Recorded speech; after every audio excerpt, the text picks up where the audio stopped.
খবর 24 সাথে আপনাকে স্বাগত।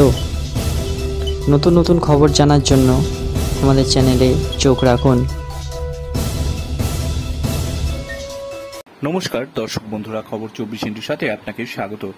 এতদিন হাইকোর্টে তার এজলাসে মামলা আসত, তিনি ছিলেন ধর্মাবতার। এখন সেই প্রাক্তন বিচারপতি অভিজিৎ গঙ্গোপাধ্যায় বিজেপি নেতা। এবার সেই বিজেপি নেতা মামলাকারীর ভূমিকায়, ভোটের মাঝেই তার বিরুদ্ধে এফআইআর হয়েছে। তাই এবার আদালতে দ্বারস্থ প্রাক্তন বিচারপতি অভিজিৎ গঙ্গোপাধ্যায়। এই এফআইআরের কারণে নির্বাচনের প্রচারে সমস্যা হবে বলে দাবি তমলুকের এই বিজেপি প্রার্থীর।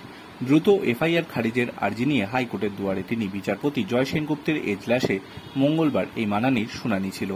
সম্প্রতি পূর্ব মেদিনীপুরের তমলুকে পশ্চিমবঙ্গ তৃণমূল প্রাথমিক শিক্ষক সমিতির একটি প্রতিবাদ কর্মসূচি ছিল। সেদিন বিজেপির একটি মিছিল ছিল। অভিযোগ ওঠে সেই মিছিল থেকে প্রতিবাদ কর্মসূচিতে হামলা চালানো হয়। সেই ঘটনার প্রেক্ষিতেই পশ্চিমবঙ্গ তৃণমূল প্রাথমিক শিক্ষক সমিতির তরফে মহিদুল ইসলাম তমলুক থানায় একটি এফআইআর করেন। সেখানেই নাম রয়েছে অভিজিৎ গঙ্গোপাধ্যায়ের। এফআইআরে উল্লেখ করা হয়, বিজেপি প্রার্থী অভিজিৎ গঙ্গোপাধ্যায়ের প্ররোচনায় এই মামলা করা হয়।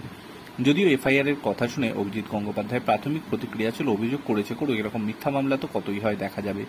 যারা এসব করছে তারা কতদিন এরকম মামলা মোকদ্দমার হাত থেকে বাঁচে সেটাই দেখব। তবে এবার সেই মামলাকে সামনে রেখেই কলকাতা হাইকোর্টের দ্বারস্থ অভিজিৎ গঙ্গোপাধ্যায়। ব্যুরো রিপোর্ট, খবর 24/7।